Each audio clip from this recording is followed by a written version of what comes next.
Episode start होता है, हम सावरी को देखते हैं जो कि अपने एंशिएंट वर्ल्ड में आकर काफी ज्यादा हैरान होता है। लेकिन तभी उसे नानजिंग का ख्याल आता है तो वो नानजिंग को ढूंढने लगता है, जबकि एंशिएंट वर्ल्ड के लोग उसे अजीब सी नजरों से देखने लगते हैं और ये सोचने लगते हैं कि अजीब से कपड़े पहनने वाला इंसान कहाँ से आया है। तो सावरी उन्हें देखकर सोचता है कि मैं तो इस नावल का विलन हूँ, अगर मैं इन्हें थोड़ा सा डराऊंगा तो ये मुझे हीरो लूजिंग के पास पहुंचा देंगे। ये सोचकर वो उन्हें डराने लगता है और उनसे हीरो लूजिंग के पास ले जाने के लिए कहता है। लेकिन यहाँ तो सब कुछ उल्टा ही होता है, क्योंकि वो सभी खुश होकर उसे कहते हैं कि फाइनली हमारा हीरो सावरी वापस आ गया। जो सुनकर सावरी शॉक होता है। इस पर वो लोग कहते हैं कि तुम ही तो हो हमारे हीरो। तो सावरी सोचता है कि मैं तो इस नावल का विलन था, फिर मैं हीरो कैसे हो सकता हूँ। लेकिन उसे तो नानजिंग की बहुत ही ज्यादा फिक्र हो रही थी, इसीलिए वो उनसे फेरी के बारे में पूछता है। तो वो लोग उसे बताते हैं कि यहाँ कोई फेरी तो नहीं है, लेकिन एक फेरी फाउंटेन जरूर है और वो उसका रास्ता भी बताते हैं। तो सावरी दौड़कर वहाँ पर जाता है। अब फेरी फाउंटेन के पास जाने के बाद वो वहाँ पे विश करता है कि नानजिंग मेरा वेट कर रही होगी, प्लीज मुझे उसके पास भेज दो। ये कहकर वो अपना कॉइन भी फेंक देता है, लेकिन फिर भी वो वापस नहीं जा पाता। और तभी उसे याद आता है कि नानजिंग ने उसे पानी से निकाला था, इसीलिए वो पानी में कूदने की कोशिश करता है, लेकिन वो पानी तो उसके घुटनों तक ही आ रही थी। तो सावरी खुद को उसमें डुबाने की पूरी कोशिश करता है, लेकिन फिर भी वो नानजिंग के पास नहीं जा पाता।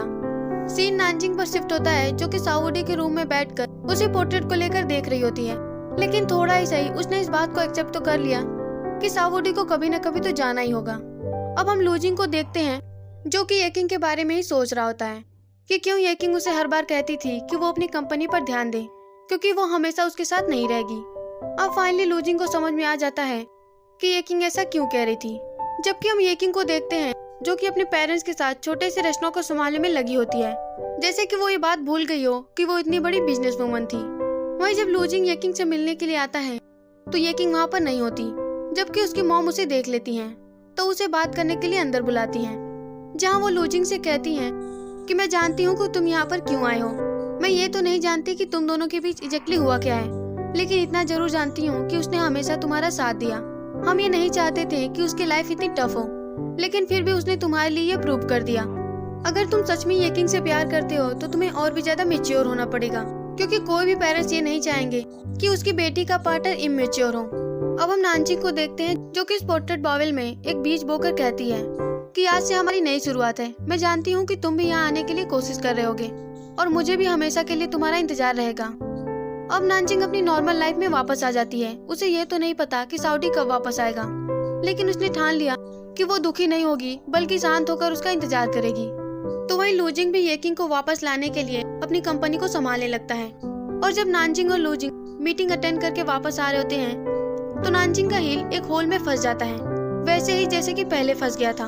इसीलिए सावरी की उसे याद आती है, लेकिन वो रोना नहीं चाहती थी, इसीलिए अपना पैर किसी तरह से हटा लेती है। अब नानजिंग और लूजिंग दोनों ही अपने अपने प्यार को वापस लाने के लिए काफी कड़ी मेहनत कर रहे होते हैं। वही जब नानजिंग की मॉम उसे इतना मेहनत करते हुए देखती हैं तो वो उससे पूछती हैं कि पहले तो तुम ऐसे मीटिंग अटेंड नहीं किया करती थी, तो फिर अब क्यों।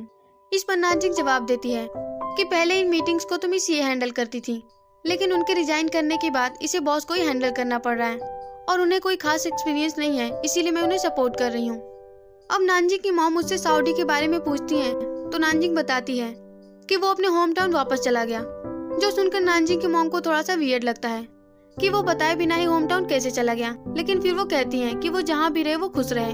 तो ये सुनकर नानजिंग भी सोचती है कि जाने से पहले तो उसने मुझे भी नहीं बताया। अब अगले दिन लूजिंग एक इन्वेस्टर के साथ मीटिंग करता है, क्योंकि वो अपने डैड का एक रुपया वापस करके अपनी कंपनी को फ्री करना चाहता था, लेकिन वो इन्वेस्टर इन्वेस्ट करने से मना कर देता है और कहता है कि तुम्हारी कंपनी तो अब तक येकिंग संभाल रही थी, इसीलिए तुम्हारे लिए बेहतर यही है कि तुम अपने डैड से पार्टनरशिप ना तोड़ो। अब ये सब सुनकर लूजिंग को भी समझ में आ जाता है कि इस तरह से कोई भी इन्वेस्टर उसकी कंपनी में इन्वेस्ट नहीं करेगा और इस तरह से वो अपने डैड के पैसे वापस नहीं कर पाएगा। इसीलिए वो नानजिंग से अपनी सारी मीटिंग कैंसिल करने के लिए कहता है, जो सुनकर नानजिंग शॉक होती है। तो लूजिंग उसे कहता है कि मुझे कोई भी इन्वेस्टर इन्वेस्ट नहीं करेगा, इसीलिए अब मैं अपने डैड से पार्टनरशिप तोड़ने के लिए अपने घर को सेल कर रहा हूँ। कम से कम मैं फ्री तो हो जाऊंगा। अब नानजिंग तो लूजिंग को ऐसा करने के लिए मना करती है, लेकिन लूजिंग उसकी नहीं सुनता, इसीलिए नानजिंग उसके घर को सेल पर लगा देती है। लेकिन उसे मिस येकिंग का ख्याल आता है, तो वो उन्हें कॉल करके मिलने के लिए कहती है। इस पर मिस येकिंग भी मान जाती हैं। अब फाइनली हम इन दोनों को मिस येकिंग के रेस्टोरेंट में देखते हैं, जहाँ पे नानजिंग जब मिस येकिंग को इस तरह से काम करते हुए देखती है तो वो काफी ज्यादा शॉक होती है। इसीलिए नानजिंग मिस येकिंग से पूछती है कि यहाँ पर दिन भर काम करने के बाद क्या आपको थकान नहीं होती? तो मिस येकिंग उसे बताती है कि ये तो फिजिकल थकान है, कम से कम ये उस मेंटल स्ट्रेस से तो कम है। अब नानजिंग उन्हें बताती है कि बॉस अपने डैड से पार्टनरशिप खत्म करना चाहते हैं और अपने डैड के पैसे वापस करने के लिए अपने घर को सेल कर रहे हैं। शायद ये सब कुछ आपके रेजिग्नेशन की वजह से हो रहा है। अगर आप वापस आकर उन्हें मनाएंगी तो वो आपकी बात जरूर मानेंगे। ये सब सुनकर येकिंग काफी ज्यादा शॉक होती हैं, लेकिन फिर वो नानजिंग से कहती हैं कि जो भी हो जाए अब मैं एक्स कल्चर में वापस नहीं जाऊंगी और मैं उसके काम में इंटरफेयर नहीं करना चाहती। अब रात को मिस येकिंग उसी के बारे में सोच रही होती हैं, इसीलिए वो लूजिंग को मैसेज करके ऐसा करने की वजह पूछती हैं, लेकिन लूजिंग उसे कुछ नहीं बताता और सिर्फ रेस्ट करने के लिए कहता है। अब अगले दिन नानजिंग अपनी ऑफिस में बैठकर इसी बारे में सोच रही होती है कि भले ही मिस येकिंग ने उसे अपने नोट्स तो दे दिए, लेकिन फिर भी उसे नहीं पता कि उसे क्या करना चाहिए। और तभी उसके ऑफिस का एक कलीग उसके पास आता है और उसे इंटरव्यू के बारे में पूछता है। यहाँ पर वो उसे इस बारे में साउडी को भी बताने के लिए कहता है, तो साउडी का नाम सुनकर नानजिंग उसके बारे में सोचने लगती है और काफी उदास हो जाती है। और तभी नानजिंग को एजेंट का कॉल आता है जो कि उसे बताता है कि लूजिंग के घर को खरीदने के लिए एक बायर मिल गया है। तो नानजिंग ये बात जाकर लूजिंग को बताती है। जबकि हम लूजिंग के डैड को देखते हैं, जिन्हें कि पता चल जाता है कि लूजिंग उससे पार्टनरशिप तोड़ने के लिए क्या कुछ कर रहा है, लेकिन इसके बावजूद वो कोई रिएक्शन नहीं देते। जबकि ये सब कुछ देखने के बाद नानजिंग को काफी ज्यादा बुरा लग रहा होता है। अब रात को जब नानजिंग अपने घर पे होती है तो उसकी मॉम उस बेल को देखकर पूछती है कि क्या ये वही बेल है ना जो कि तुम्हारे वीचैट के प्रोफाइल पर लगी है? तो नानजिंग उन्हें हाँ बोलती है और उनके जाने के बाद उसे देखकर सोचने लगती है कि पता नहीं साउडी कैसे रह रहा होगा। अब अगले दिन अपने घर को सेल करने के बाद लूजिंग ऑफिस में ही शिफ्ट हो जाता है, जो देखकर एम्प्लॉयज काफी ज्यादा शॉक होते हैं और वो सोचने लगते हैं कि कहीं हमारी कंपनी भी तो नहीं बंद हो रही। तो नानजिंग क्लैरिफाई करते हुए कहती है कि ऐसा कुछ भी नहीं है, बस उनके घर में कुछ काम हो रहा है तो वो कुछ दिनों के लिए ऑफिस में शिफ्ट हो गए हैं। अब अगले सीन में हम नानजिंग को येकिंग के साथ ड्रिंक करते हुए देखते हैं, जहाँ वो लूजिंग के बारे में बताती है और कहती है कि उन्होंने अपना घर सेल करने के बाद वो ऑफिस में ही शिफ्ट हो गए हैं और काफी काम होने की वजह से वो कोई सीरीज भी नहीं लिख पा रहे।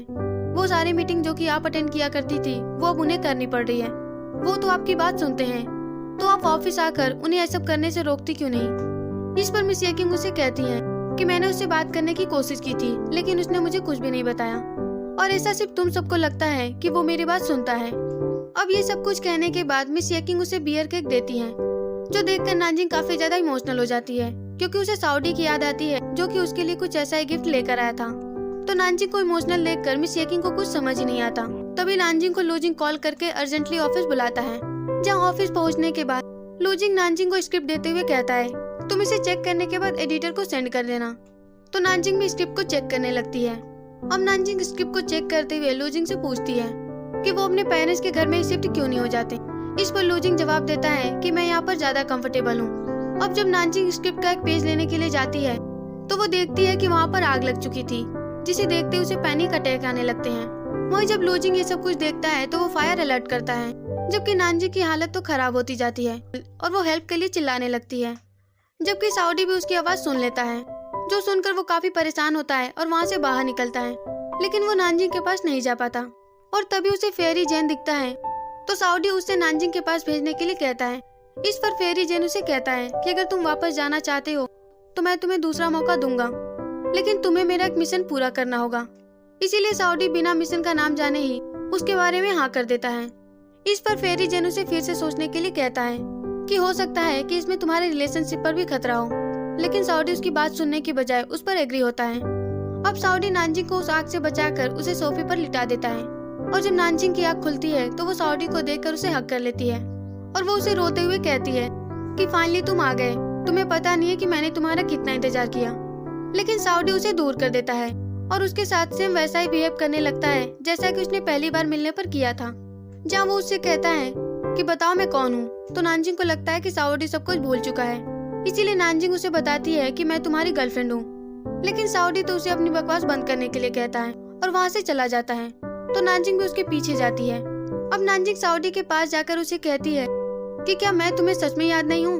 तो साउडी उसे कहता है कि तुम मुझसे फ्लर्ट करना बंद करो और मेरे पीछे भी मत आना, नहीं तो मैं तुम्हारी गर्दन काट दूंगा।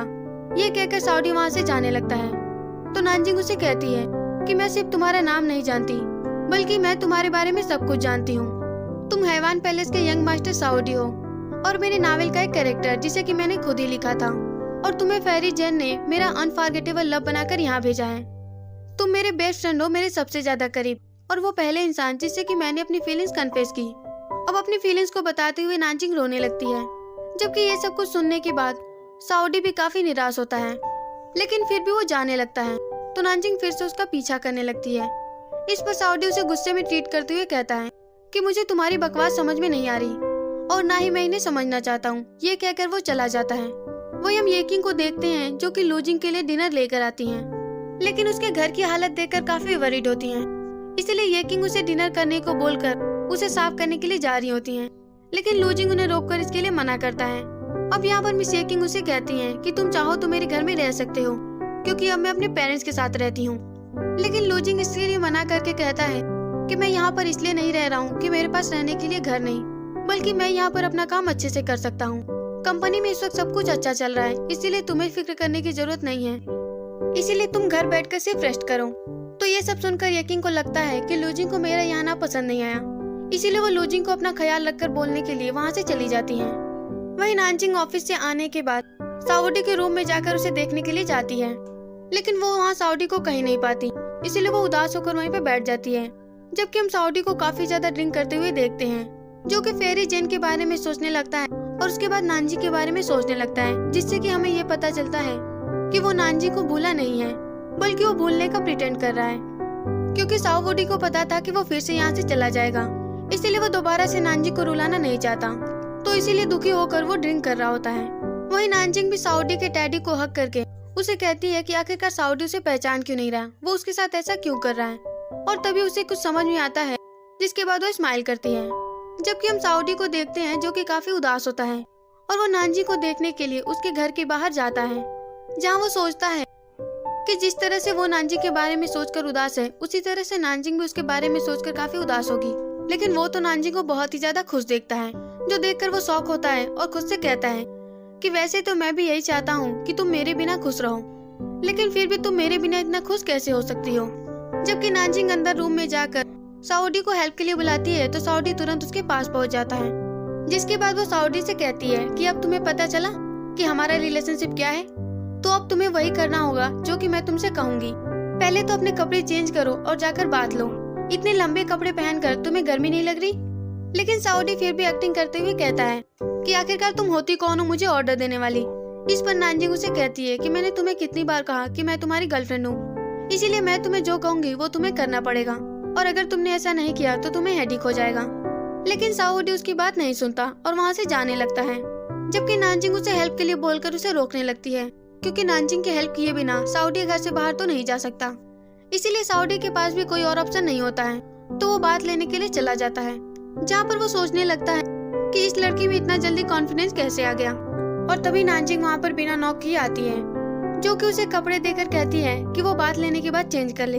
जबकि साउडी तो उसे देखकर काफी शाई हो जाता है, जो देखकर नानजिंग स्माइल करते हुए वहाँ से चली जाती है। अब चेंज करने के बाद साउडी उसे कहता है कि क्या तुम्हारे पास कोई और शर्ट नहीं है, ये तो बहुत छोटी है। तो नानजिंग उसे कहती है कि हैं तो, लेकिन वो सभी मेरे बॉयफ्रेंड के हैं, तो फिर मैं उसे तुम्हें क्यों दूं, क्योंकि तुम तो मेरे बॉयफ्रेंड हो ही नहीं। अब ये सुनकर साउडी गुस्से में जाने लगता है, जो देखकर नानजिंग उसे रोककर उसे अपने साथ चलने के लिए कहती है। साउडी जाना तो नहीं चाहता था, लेकिन फिर भी उसके साथ जाना पड़ता है। अब नानजिंग उसे उसका रूम दिखाती है, तो साउडी उसे कहता है कि मुझे ये रूम पसंद नहीं आया, क्योंकि मेरे लिए किसी लड़की के साथ रहना अच्छी बात नहीं है। इस पर नानजिंग उसे कहती है कि मैं तुम्हें अपने बॉयफ्रेंड की तरह ट्रीट नहीं कर रही हूँ, क्योंकि तुम्हारे पास आज रात रहने के लिए कोई घर नहीं है, तो तुम आज रात यहीं पे रुक जाओ। लेकिन फिर भी साउडी वहाँ से जाने लगता है, और तभी वो दरवाजे पर लूजिंग को देखता है, जो कि अपना बैग पैक करके लाया था। और वो साउडी के पूछने पर उसे कहता है कि मुझे नानजिंग ने यहाँ पर रहने के लिए बुलाया था। अब लूजिंग तो अंदर चला जाता है, जबकि उसे देखने के बाद साउडी वहाँ से जाने का प्लान कैंसिल कर देता है। और अब तो नानजिंग भी उसे जाने के लिए कहती है, लेकिन साउडी से कहता है कि मेरे पास आज रात रुकने के लिए कोई जगह नहीं है, तो मैं आज रात यहीं पे रुकूंगा। अब साउडी लूजिंग को अपने रूम में भी जाने नहीं देता, तो ये देखकर नानजिंग लूजिंग को बाहर रुकने के लिए कहती है और साउडी से बात करने के लिए उसे अंदर लेकर जाती है। और अंदर जाकर नानजिंग उसे नाटक बंद करने के लिए कहती है, लेकिन साउडी उसे कहता है कि मैं तुम्हें नहीं जानता और मुझे नहीं पता कि तुम ये क्या कह रही हो। तो नानजिंग उसे कहती है कि अगर ऐसी बात है कि मैंने ऐसे किसी भी एंशिएंट पर्सन को नहीं देखा जो कि ट्रैफिक सिग्नल का वेट करे। जो सुनकर साउडी काफी ज्यादा शॉक होता है और वो वहाँ से जाने लगता है। लेकिन नानजिंग उसे हक करके उसे ऐसा करने के पीछे की वजह पूछती है। वही हम लूजिंग को देखते हैं जो कि बाहर अकेले बैठकर येकिंग की सारी बातों को सोच रहा होता है, जबकि साओ वुडी नानजिंग को सारी बात बताता है कि वो यहाँ पर सिर्फ एक मिशन को कंप्लीट करने के लिए आया है और उसके कंप्लीट करने के बाद वो यहाँ से चला जाएगा, इसीलिए वो उसे दोबारा हर्ट नहीं करना चाहता था। तो नानजिंग फिर से उसे हक करके कहती है कि मैंने इस बारे में तुम्हें पहले भी कहा था कि मैं अपने फ्यूचर के लिए अपने प्रेजेंट को जीना नहीं छोड़ूंगी। इस पर साओडी उसे कहता है कि मैं तुम्हें जानबूझकर हर्ट नहीं कर सकता क्योंकि तुम मेरा पहला प्यार और मेरी वीकनेस हो। जो सुनकर नानजिंग काफी ज्यादा खुश होती है कि फाइनली उसने अपनी फीलिंग को एक्सेप्ट किया। लेकिन साओडी उसे कहता है कि ऐसा कुछ भी नहीं है, मैं तो बस ये सब कुछ तुम्हें खुश करने के लिए कह रहा था। वहीं लूजिंग जो कि काफी देर से बाहर वेट कर रहा था, वो डोर नॉक करके उसे कहता है अगर तुम दोनों की बातें खत्म हो गई हो तो एटलीस्ट मुझे सोने के लिए रूम बता दो। लेकिन यहाँ पर तो साओडी लूजिंग से बहस करने लगता है। तो नानजिंग साओडी को लूजिंग के सिचुएशन के बारे में बताती है कि वो इस वक्त कोई होटल अफोर्ड नहीं कर सकता। अब फाइनली नानजिंग लूजिंग को उसका रूम बताने के बाद साओडी को अपना ख्याल रखने के लिए बोलकर और गुड नाइट बोलकर वहाँ से चली जाती है। लेकिन साओडी उसे फिर से अपने पास बुलाकर उसे कहता है कि मैंने तुम्हें इतनी देर से नहीं देखा तो मैं थोड़ी देर तुम्हें देखना चाहता हूँ। तो नानजिंग उसे जाकर किस कर देती है। वहीं रात को नानजिंग की जब नींद खुलती है तो वो देखती है कि साओडी उसके पास लेटा हुआ है, इसीलिए वो उससे पूछती है कि तुम यहाँ पर कैसे आए। तो साओडी उसे कहता है कि मैं विंडो से आया और ये कोई पहली बार नहीं है, मैं पहले भी यहाँ पर आ चुका हूँ। अब साओडी उसे बताता है कि उसे लूजिंग के खर्राटों की वजह से नींद नहीं आ रही, इसीलिए आज रात वो यहीं पर रहेगा। तो नानजिंग उसे समझाते हुए कहती है कि तुम अपने रूम में जाओ, नहीं तो तुम्हारी हेल्थ खराब हो जाएगी। लेकिन साओडी उसे कहता है कि आज रात मैं यहीं पे रहना चाहता हूँ और सुबह तुम्हारी मॉम के आने से पहले मैं अपने रूम में चला जाऊंगा। तो ये सुनकर नानजिंग भी अपना ब्लैंकेट उसके ऊपर डाल लेती है और इसी के साथ हमारा एपिसोड खत्म हो जाता है। तो गाइज ये था आज का वीडियो। आई होप आपको वीडियो पसंद आया होगा, तो वीडियो को लाइक और चैनल को सब्सक्राइब जरूर कीजिएगा। फिर मिलेंगे आपसे अगले एपिसोड में, तब तक के लिए बाय बाय।